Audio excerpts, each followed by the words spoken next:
we have quorum, and it's after 5:30, so we're calling this meeting to order. We'll start with attendance, just the roll call, if you wouldn't mind starting. Nicole Villanueva. Deanna Thoman.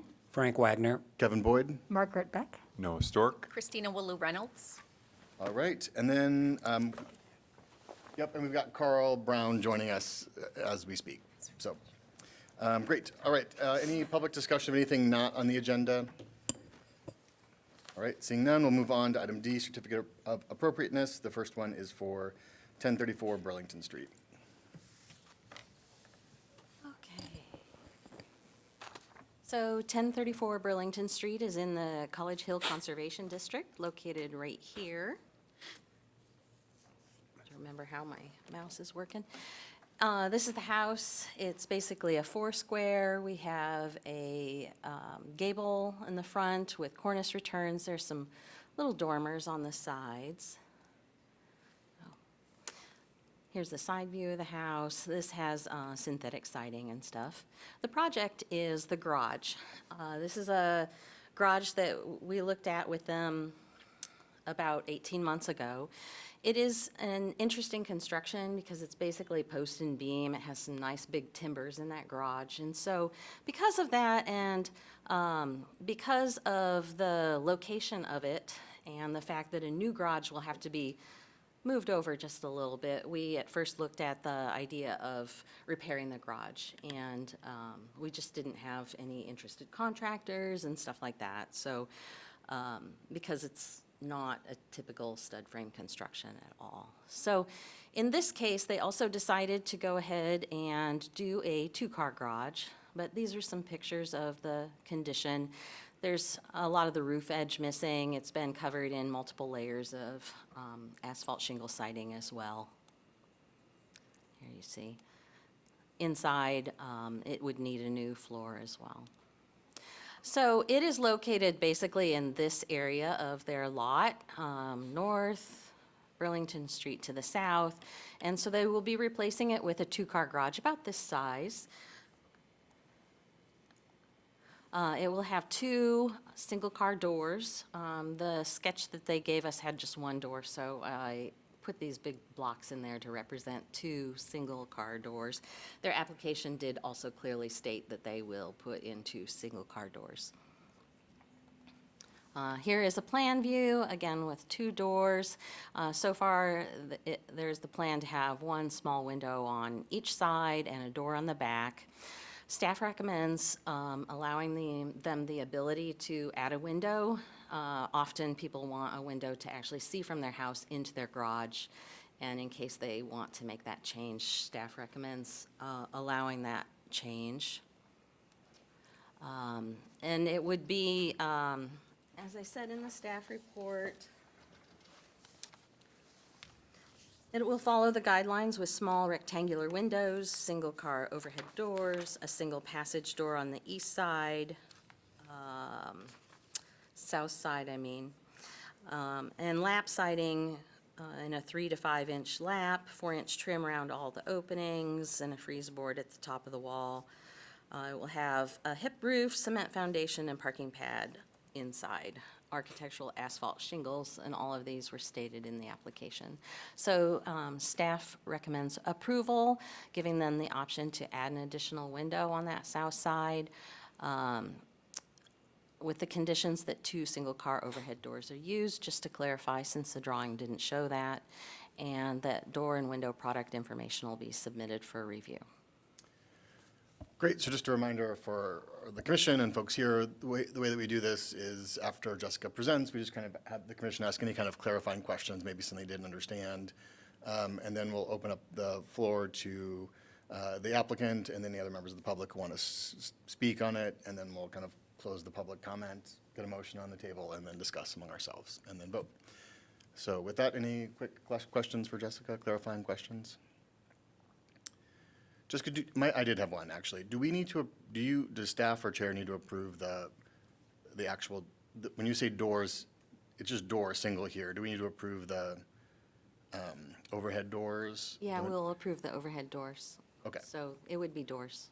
So we should say doors when we do the thing. Okay. Great. That was just a. Thank you. Thank you. All right. Any other quick questions? Nope. All right, any members of the public or a property owner here that wants to? I don't think you guys are here for this. Okay. Any members of the public? If not, let's get a motion on the floor, Commission. Wagner moves to approve a certificate of appropriateness for the project of 1034 Burlington Street as presented in the application, with the option to add an additional window and with the following conditions. 2 single-car overhead doors are used. Doors and windows, window product information is submitted for review by staff. You gonna waive a second? All right, any discussion, any questions, anything? As I look at it, I think that door and window are grammatically correct because it's the information, not the multiple doors or windows. That is out of the purview of the commission, though, so I'll leave grammar to the side. Thank you. I just want to make sure we're clear to the applicant about our, I do appreciate a good call out. All right. Yeah, that seems pretty straightforward, so, all right, we're ready to vote? All right, all in favor, say aye. Aye. Any opposed? Motion carries. All right, on to 724 Ronald Street. Okay, 724 Ronald Street is in the Brown Street Historic District. Historically, this house was shown on the 1868 bird's eye view of Iowa City. Just to give you a little background, here it is. Oops. At the time of the 1977 survey of the area, the house looked like this, and at that point in time, it was a contributing structure. Between that and 2016, all of the exterior materials had been changed. There had been multiple additions. The front had been an addition. There was no front door. The entrance was off of a deck on the back. It was in poor condition and had no historic integrity. At that point in time, the commission changed the classification of the property from contributing to non-contributing. Since then, it did deteriorate. The garages were taken down. Neither of them were historic. And then the house was also taken down. And so now the project is new house for this property. And if you remember, I can't remember if it was November or December right now, but last fall, the owners came to you kind of with an initial discussion of the lot and everything. Here you can see the lot. This is from the alley. We're looking south. Basically, the west property line is somewhere around the relationship to this post. The east property line is somewhere over here in the trees. Here we are at the street, looking north, kind of along that property line as well. You can see here is where a curb cut was added at one point in time. One of the old garage foundations is still there as well. Let me look at this map first.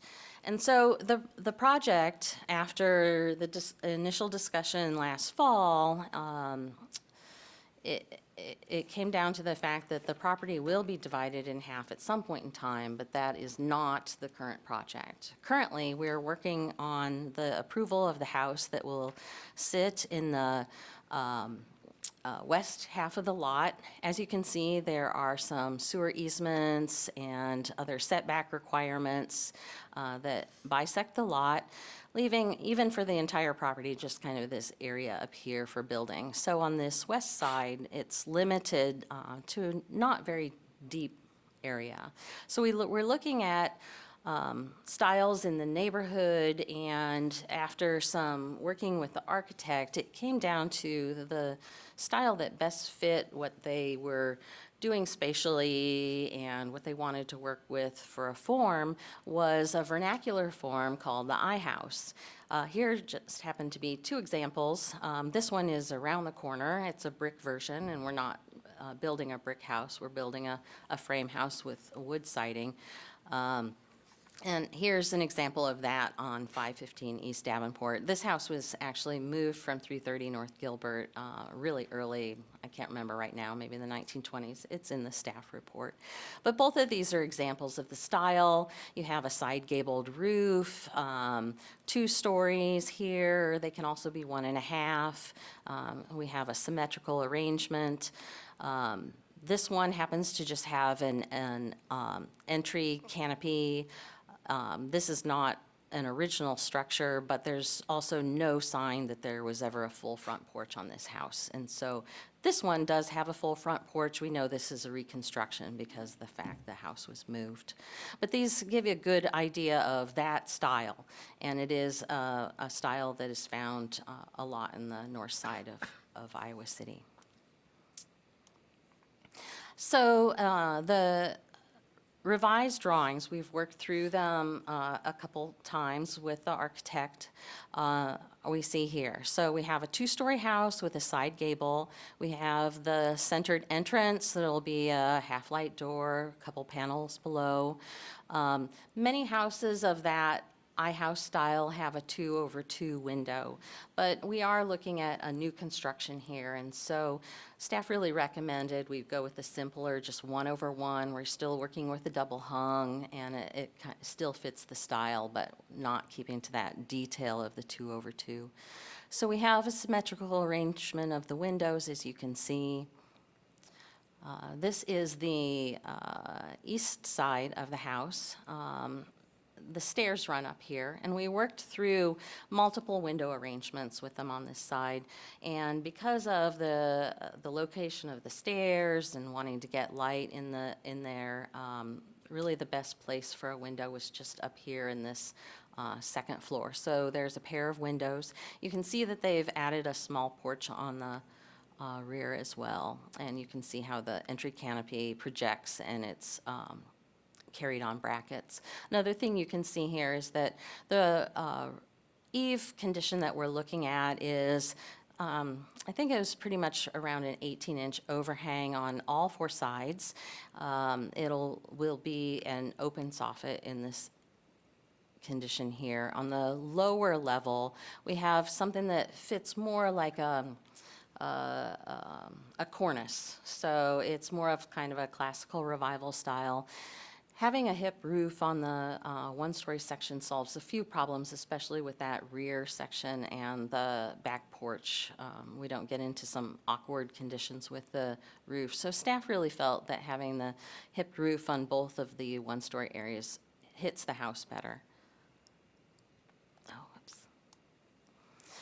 Here's the rear elevation, and you can see that there is this one-story portion that projects south a little bit.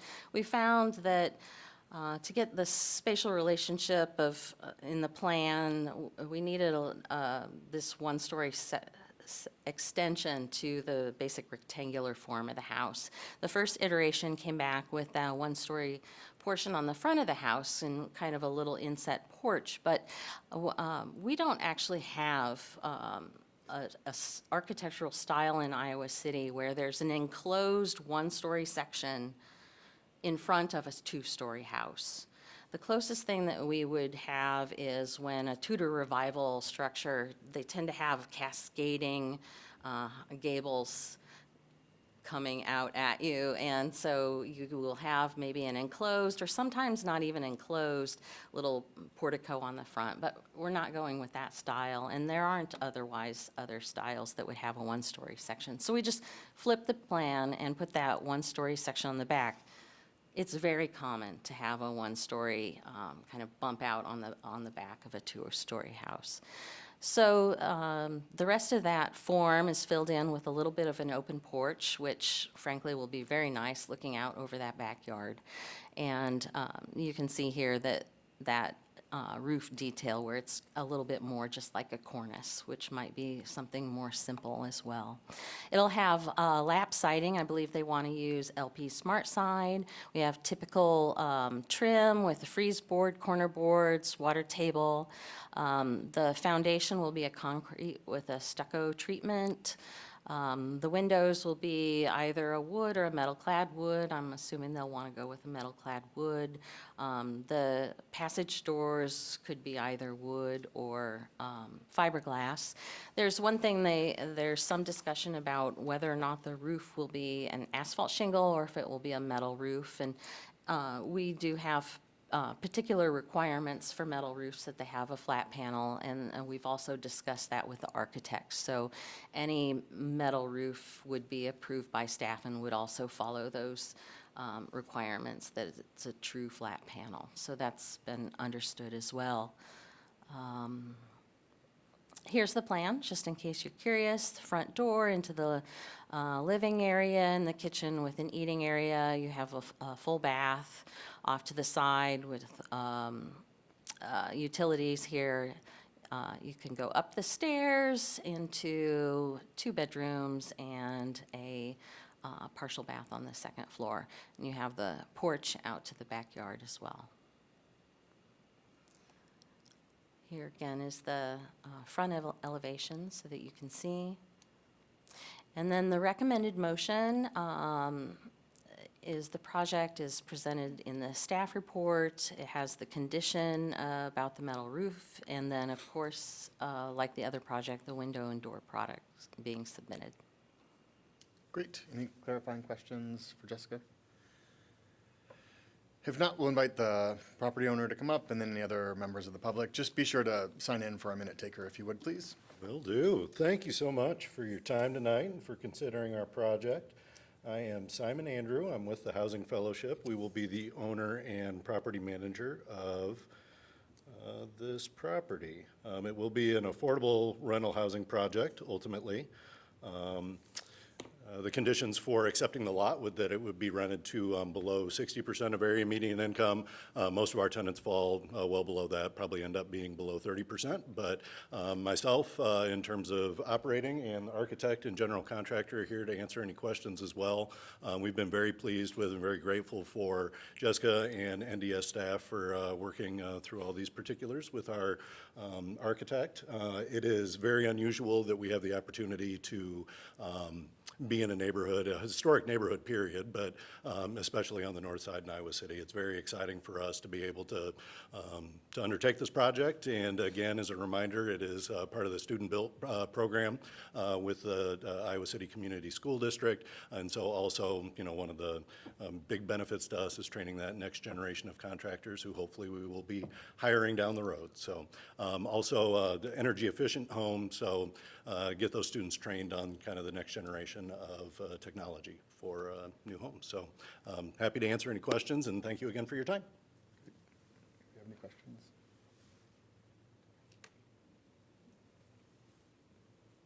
Any other members of the public want to speak? Yeah, yeah, I think so, yeah.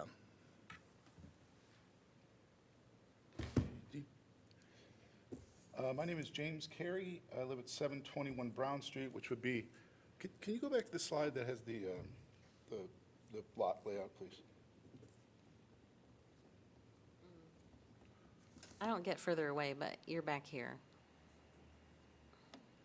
Okay. We can look at the map too, right? Yeah. So I can make this very short because I may have gotten this completely wrong. So I'm happy to be corrected and told everything's good. I was here for the first meeting that took place when the city graciously sold it. I have no issues with the fellowship. I think the fellowship's great, and I think I said before when I was here, I think anything the students can do to learn a trade is amazing. Like I said, I had a lot of friends go through BOCES back in New York. What they did say when the city transferred the property was that when we were here last time, obviously they presented 2 different scenarios, one with the house in the back, and then, of course, what's being presented now, which would be 2 properties on that lot. And I'd said at the time, well, what about 1 property? And what was said at the original meeting was that was, and this is not verbatim, that it was feasible there could be 2 houses. So there's no requirement that there be 2 houses on this lot. And what I didn't hear talked about was setbacks. Isn't there a setback requirement where the houses are supposed to line up, or there's some percentage that has to be taken into consideration? Yeah, that's part of the zoning code, and we have worked through that with them, yes. But It's not part of the historic preservation review, though. It's part of the building permit review. so when that comes up, I have to reference, though, this committee's setback rules. Yeah, and I believe that, well, the setback rules for historic preservation are that they We might not have any in this neighborhood. I'd have to check.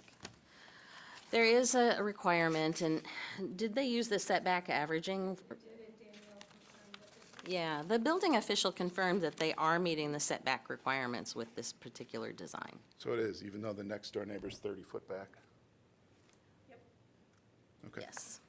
So will that come up again in zoning, or has that already been cleared? It has been decided, the building official, Danielle Sitzman, is the one who reviews that and made that decision, that they do follow this setback. Okay, because this is going to be only 15 feet back, that small house. The house to the left of it, if you're staring at it, which is lot, Yeah, there's, So just for the minute taker, we've got the architect clarifying that it's 20 feet back. in this drawing right here, we see the property line. And from that property line, it's set back 15 feet. From the existing sidewalk, there's an additional 4.1 feet between the property line and the existing sidewalk. okay, so I'll correct my statement then and say that 714 then is set back 34 feet. And that's 34 feet to the front porch. From there on, it's like another 9 feet. It's almost 40 feet back to the house where the house comes up. And 714, if you look down that line of homes, for that block of Rondell on the, what is it, the north side, that house is, 714 is the closest house to the road. When this goes on and that house is built, and I'm sure it'll be a lovely home, there's no question that that will stick out well beyond the house that is right next door to it. And I understand why they did it, because you've got the easement that runs through the back. But that's not a hardship in this case, because one house could be built there, shifted over and moved back, and then get in line with the rest of the setbacks. So even if zoning okayed this, from a visual perspective, this house is going to look like it sticks out way in front of the house right next to it, like that does. But that house will be now moved over to, what, 5, 6 feet next to that lot line. So, I mean, I'm sorry, but I think it's going to look like two houses were shoehorned into a single lot. And I don't imagine it looking any other way. I understand the desire to expand this project. I understand the desire to have 2 projects for the kids to work on, the high school kids, and to up the amount of affordable housing. But, you know, I don't see how this fits into the recommendation. I know we've been working very closely with the town, but I don't think if I brought this forward as an independent developer, I would probably get green lighted on this. It's a one-house property. It was a one-house property, and in my opinion, it should remain that way. I guess you said that they've approved it. I thought they would have to ask for a waiver, and that might be part of this conversation. But I guess if it's done, it's done, and I got to look into that. But I think there should be a deeper dive into that, because I think it's not going to look good, and that's my 2 cents. Thanks. Thank you. Any other members of the public?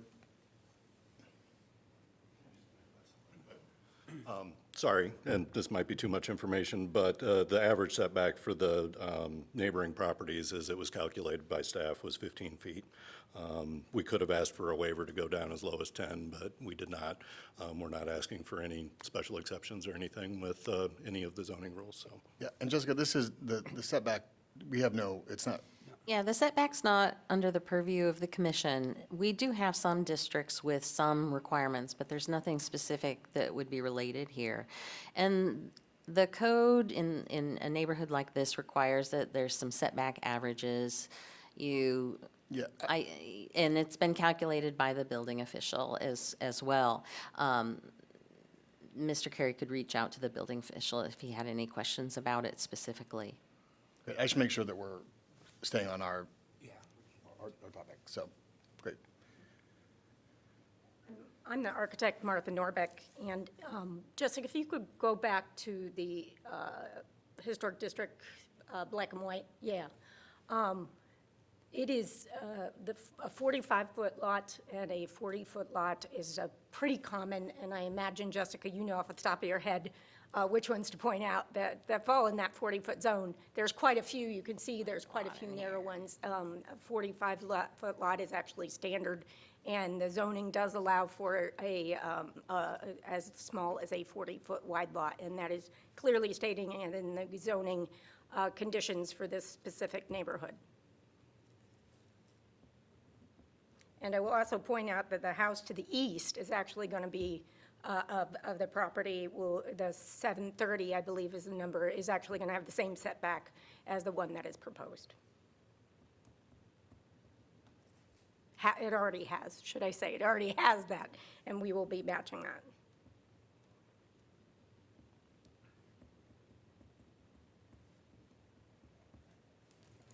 The historic house was built on the property line. All right, any other members of the public? GT? Okay. All right, let's close the public portion and get a motion on the table so we can discuss. We ready? Brown, I'll move to approve a certificate of appropriateness for the project at 724 Ronald Street as presented in the staff report with the following conditions: that any metal roof is approved by staff, window and door product information is approved by staff. Wagner, second. All right, discussion. The one question I would have, and I don't know if now is the right time to ask it, but when you said that the Historic Commission has certain elements of setback that are part of historic preservation, just for my own awareness, what are those? Or if you know them, and if you don't, we don't need to look for them right The now. only one I can think of off the top of my head is there's a weird setback requirement on Summit Street that limits how far the building can extend into the rear yard. So it's like only 125 feet from the pavement back. You cannot add on to the house behind it. And that is a historic preservation only requirement, and it's there to preserve the openness. Okay, thanks. Comments, thoughts?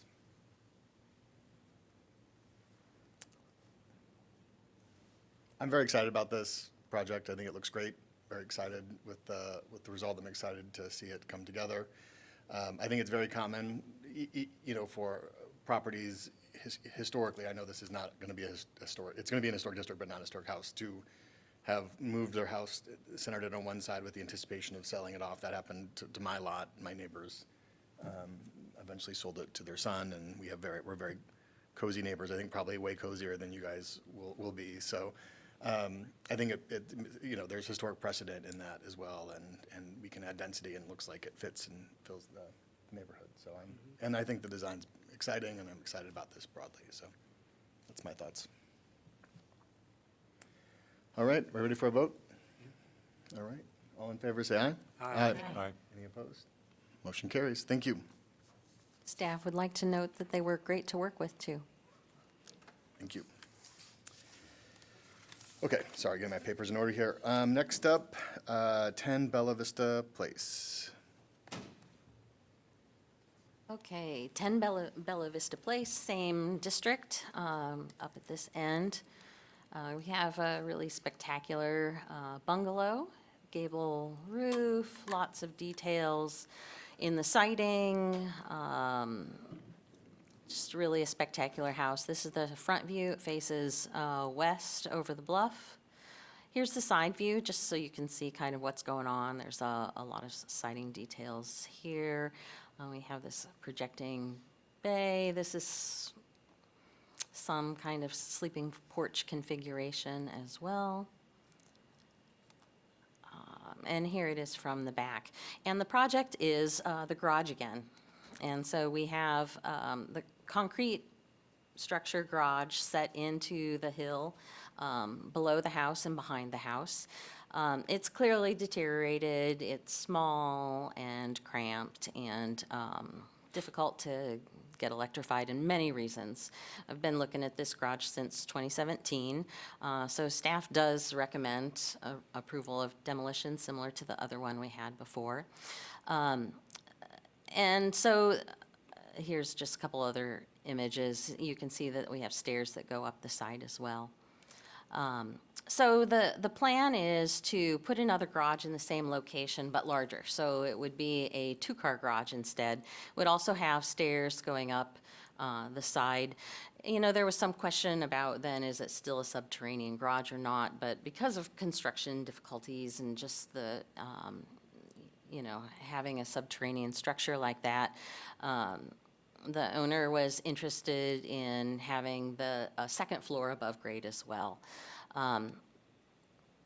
Here's a plan view. We have 2 single-car doors with the stairs going up.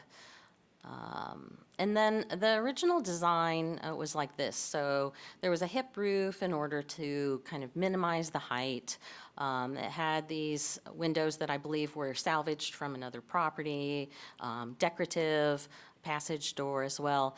And frankly, there were just a lot of this design that did not fit our guidelines for an outbuilding. It looked too much like a small ranch house in the backyard.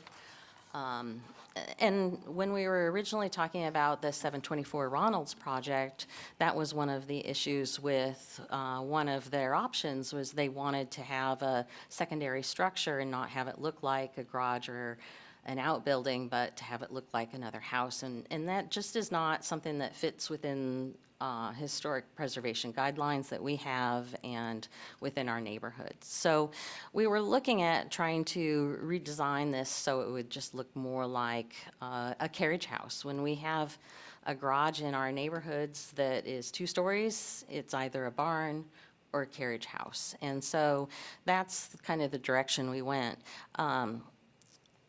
We had been talking to the owner in the past. He had an interest in this kind of outbuilding design as well. That is another direction that we could have gone, but the idea of having it really that whole 24 by 24 size, it was just going to be too large.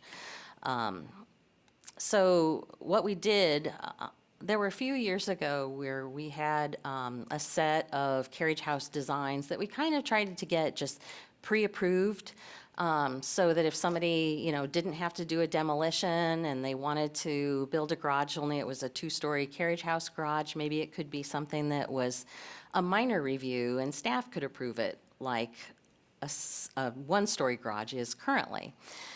And so we presented these set of designs that we happen to have on hand to the commission, but the commission wanted to make sure that something that is actually a 2-story garage like a carriage house was approved by the commission. But we still have those designs. And so what we did is just a quick Photoshop of putting that design on the original drawing. So this is not finessed in any way, but we basically have what would end up looking sort of similar from the alleyway. You'd have the 2 single doors. This would be concrete, however, because we're still talking about that subterranean area. And then something that this one happens to have a gable roof, similar to the house. And this design on the sides also has a dormer similar to the house. Now, the owner had talked about the idea of maybe not having the dormers. We do have carriage houses in Iowa City that don't have dormers. That is a thing. It reads more like a carriage house and fits the house with the dormers. In addition, that allows you to get some light in on those north and south sides, because otherwise there would only be windows in the 2 gable ends. And so staff really does recommend that the dormers are included, but that would be something that would be up to the commission if they wanted to remove that. But otherwise, this shows the basic carriage house design that we had. This happens to have a board and batten siding. Staff recommends giving them the option to use that if they like that. It does match the kind of vernacular farm building that they were looking at, but also to allow them to use a lap siding that would match the house as an alternative. Staff recommends approval of the project with the following conditions: that the design is revised as shown in the mock-up or similar to the mock-up, and that door and window product information is approved by staff. Great. Any clarifying questions? If not, we'll open up the public. I don't know, Scott, if you want to, you're welcome to or not, but you're not obligated. Either one is fine.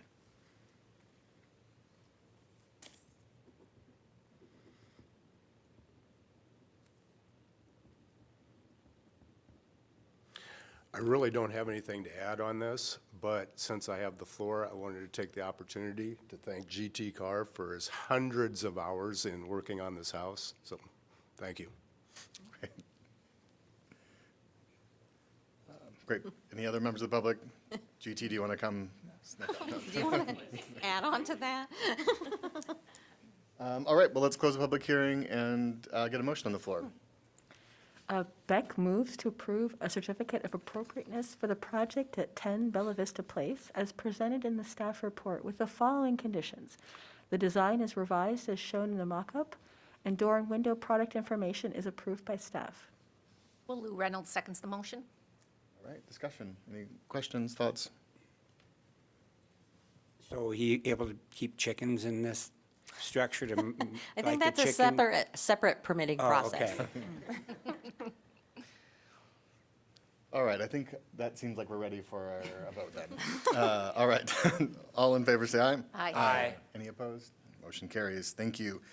All right, this next item, we are deferring, the Yeah. owner has, sorry, Jessica, go ahead. So I sent you guys an email that I had made an error on the agenda, I totally put the wrong address on this project, and I was going to republish it, but the owner actually wants to defer it until the next meeting, and staff heartily recommends approving that. Great, any concern with? Approving it to the next meeting? Yeah, Approve? approving the defer. Okay. So we have a motion to defer. Yeah, you would need to make a 8:13. motion to defer and Wagner moves to defer this one to the next meeting. 813 Ronald. 813 Ronald Street to the next meeting. Villanueva, second. Any discussion? All in favor? Aye. Any opposed? Great, we have deferred. All right, item E, certificates issued by chair and staff.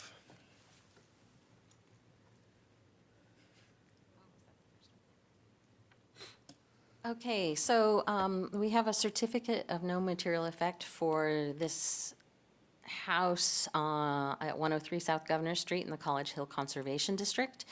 Not the front porch, but the side porch around to the side. In fact, if you drive by right now, you notice that they're working on it. It, frankly, was all rotted. And so they needed to also replace the piers. So they are resetting the piers.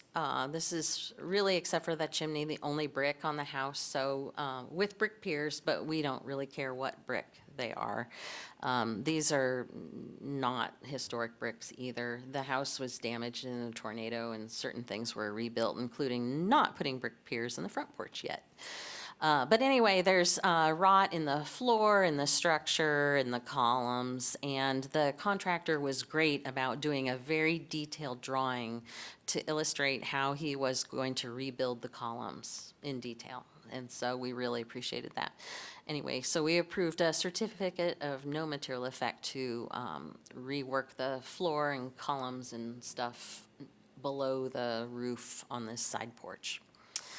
809 East Bloomington Street was just a simple, I'm going to install a generator, but that does require a mechanical permit, so we just say, where is it? It's going on the back side of the house. Here's the front. It's going to go right here, and some equipment somehow connect in here, so we approved that.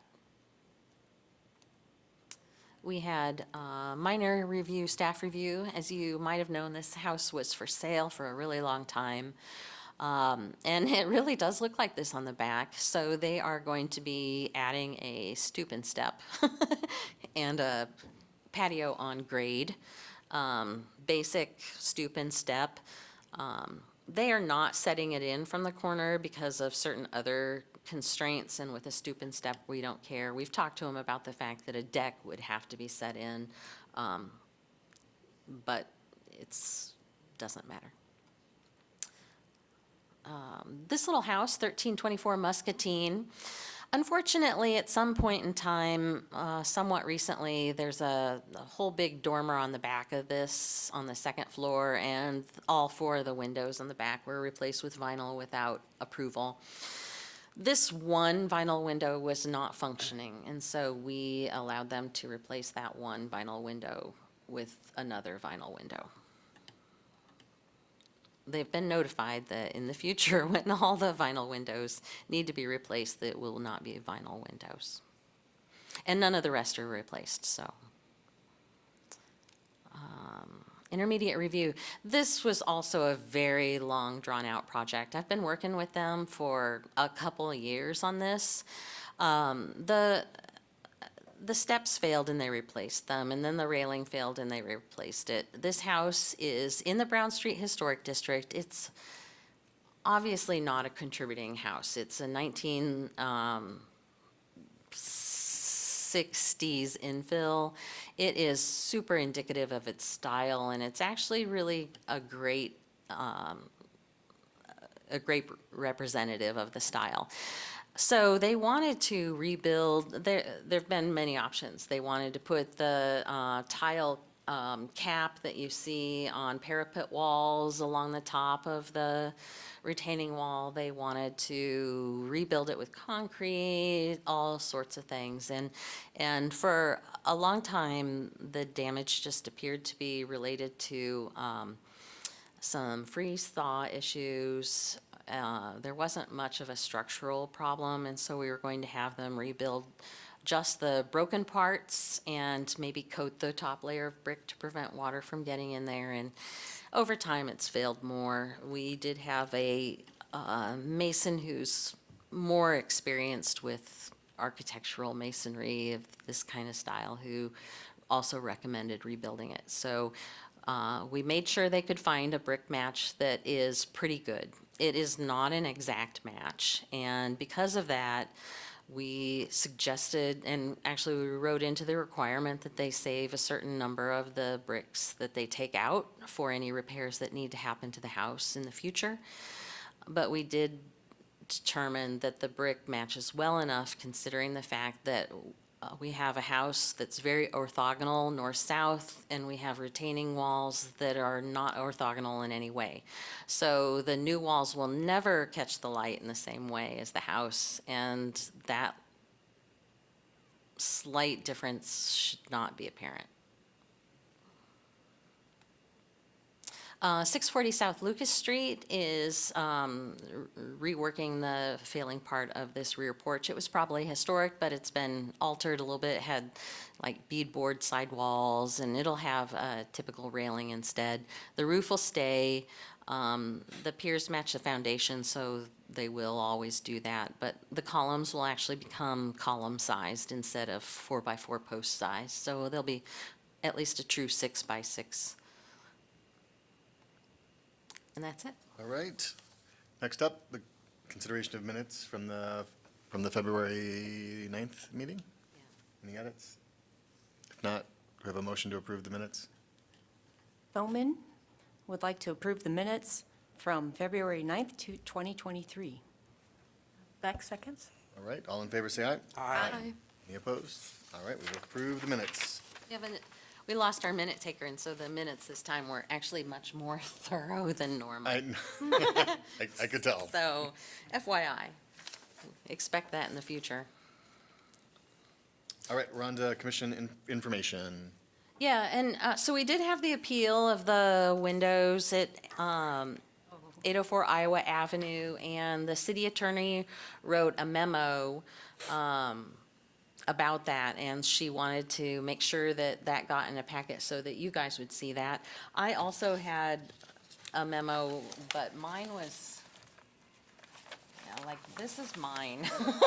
And so it was like many, many, many more pages. But we, the appeal was not granted or whatever, so the ruling was upheld.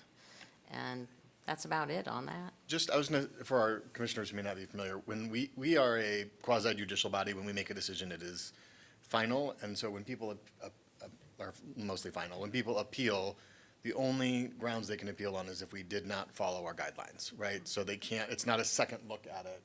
And I think for conservation districts like this, it goes to the Board of Adjustments, and for historic districts, it goes to the city council, I think is the way that happens. But they have a very narrow view of what they can look at. It's basically, were we arbitrary and capricious in our decision, or did we follow our guidelines to the best that we could? So Anyway, that's why it's obviously always important to follow our guidelines, but that's, in this particular case, we were the city attorney was like, basically told that memo was pretty straightforward, like, they followed the guidelines, you cannot overturn this, essentially, so.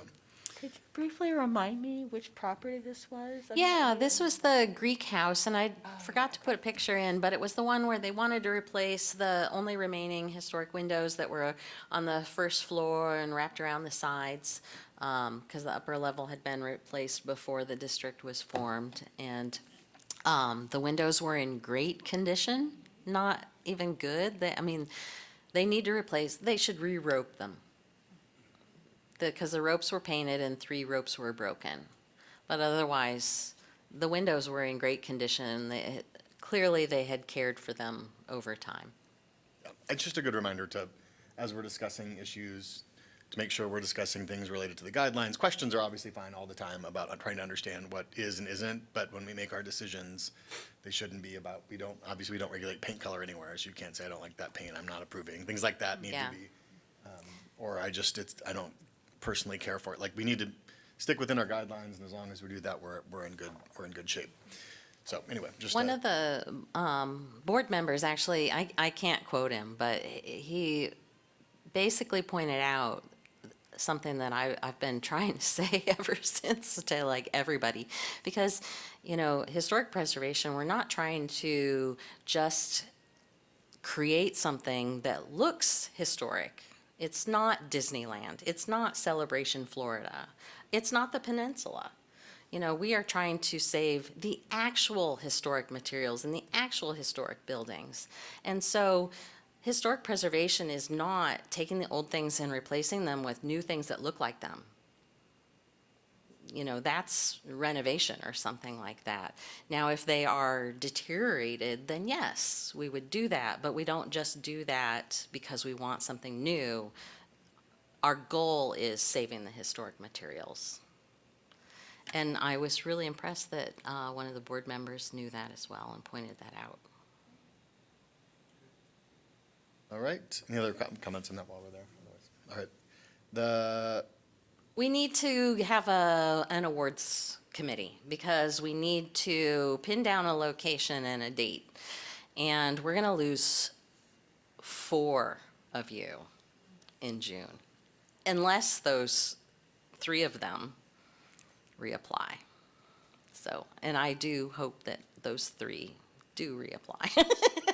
The 4th we have to lose is Kevin, so. Anyway, so we do need an awards committee. What we'll do is, at some point that I have not determined yet, we will get together and look at potential awardees. That committee will, with assistance, write and/or deliver elements of the awards ceremony. And it is our 40th annual, and so it is a year to celebrate. And we do have a potential exciting different location that we would end up also talking about because we need to get that narrowed down if it's going to work out or not. So, do we have any volunteers? Jessica, remind us when the timeline, generally, when were the awards last year? Last year, they were in September, and with the potential location, we've been talking about September as well. Great, I just wanted to kind of give folks, like, this is a. Yeah, it's like a 3 or 4 month process, though. That's Yeah, why no, I'm not we saying it's start. not, but it's a little bit of work over a few months and then Yeah. like a little more work shortly before. Yeah, in September, there will be a little more Yeah. work. But not tons. Yeah, Some of you were involved last year. I just wanted to give folks that we had a long Yeah. timeline here. I was involved last year, and I'd be glad to help again. Great, I'm also happy to help. thank you. I'd like at least one more. Me too. And because it's the 40th, and if we do have a special location, we might just have others help with random tasks as needed. I'll help till June 30th, Jessica. Great. How, maybe we can't discuss this, but when Kevin leaves, like, how do we replace Kevin? What happens there? Yeah, so you know, his last meeting is going to be in June, and your first meeting will be in July with new people, or whoever We'll have replaces at least Kevin. one, I'm an at-large member, so I represent, Okay. so most of our commissioners are, many of us are districted. I'm at-large, even though I live in a historic district, so we can get a new member from really anywhere in the city. So if you know of somebody who has interest that maybe doesn't live in a historic district but cares, Yeah. have them think about it, because I've done 2 full terms and then a partial term, so. And I think, so Deanna and Frank are both on partial terms, and so they should easily be able to be reappointed. And then Carl's up, I think, too, right? Carl. Right. And is this your second term? No, it's my first term. So you should be easily reappointed as well. I do ask that you all actually reapply by the deadline, put some thought into it, try. Yeah, I know you Please. put it all in the email, and thank you. Yeah. The deadline is when? In that email. I don't know if you remembered offhand. I don't think they haven't posted the, No, but they initially posted it with a deadline that was so much sooner than I thought. I was panicky, and so that's why I wanted to email you guys. I don't think you can but- apply yet. No. They That's posted. why I haven't done it. Yeah, okay. Well, and you actually can apply ahead of time Oh. because they will hold your application for a whole year. Oh, okay. So like if Frank didn't reapply for his at-large, well, for Kevin's at-large position, there are probably some applicants in the pool already from, I don't know, sometime. Yeah. Yeah, and I think maybe at a future meeting, we can, Oh, yeah, I'm sorry. Totally forgot to finish the answer to the question. So then, it's probably best, because you're not going to have a chair and vice chair who are brand-new members. It might be best to do the vote for who is the new chair and vice chair in June. like the last agenda item. Yeah, the last agenda item. And, you know, if somebody's worried about that, I will assist you in any way that is needed. But, you know, I do communicate with Kevin. Anytime there's a chair and staff review, I call him or email him to call him. I talk to him briefly before each meeting, you know, in the beginning, before I published an agenda. I would definitely call him. Now it depends, just because we've worked together for a long time. If there's something that's problematic, and even if I can approve it as staff, I might call him just to make sure, you know, that I'm not overstepping. And occasionally there could be the need for activities outside, but I don't know how much that actually comes up. So anyway, if you have any questions, somebody has to be the chair. So it will be I don't something wanna, where, I mean, Jordan is our vice chair, and I think has some I think, openness to serving as chair. yeah, I But don't know wanna- for she's not sure if she here, wants and I to. don't want to speak for her, Yeah. but we have talked about it. Let's just vote for her now. Yeah, I Well, and she was voted in as vice chair without being here, and so then I just There's asked precedent. her if that was okay, and But- she said that's fine, but she's not entirely sure. Her mind could change, I don't know. So if anyone is interested, we can talk about it. If you feel the need, some people need to campaign in advance and make sure they're going to be voted in, and if they need to do that, we can communicate about that as well, so. Yeah,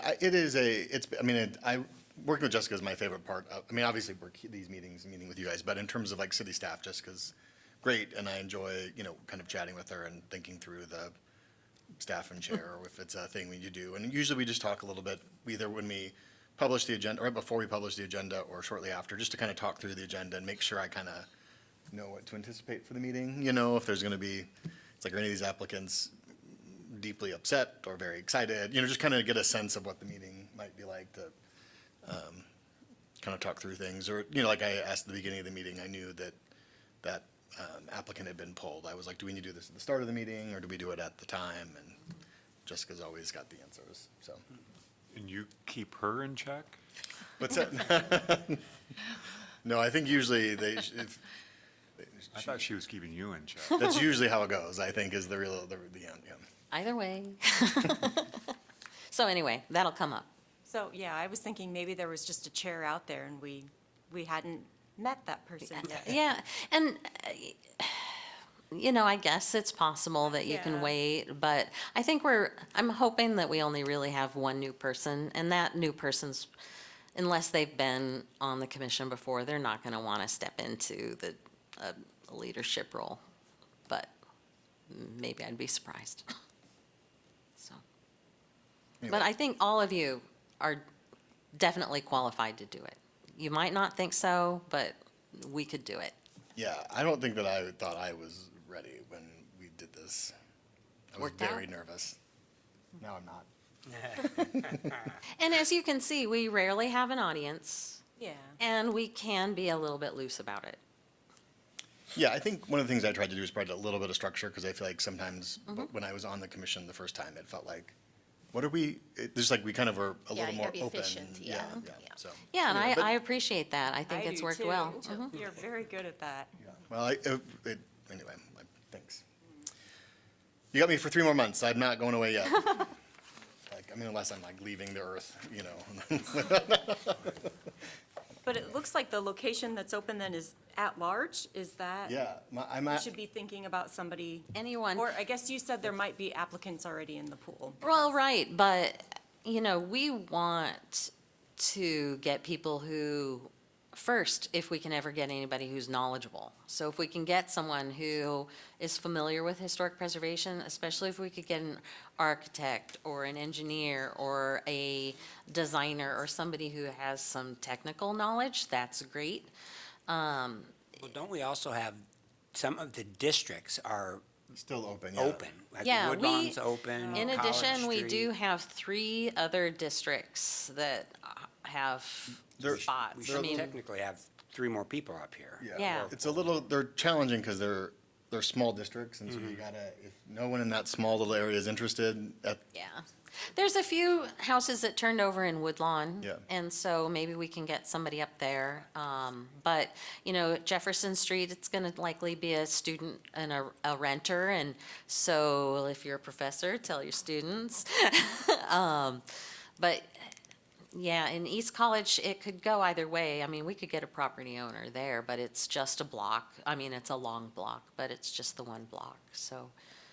but yeah, if you know of anyone that lives in the city of Iowa City and is 18, they can, Yeah, the at-large can live anywhere within city limits. The others have to live in their district.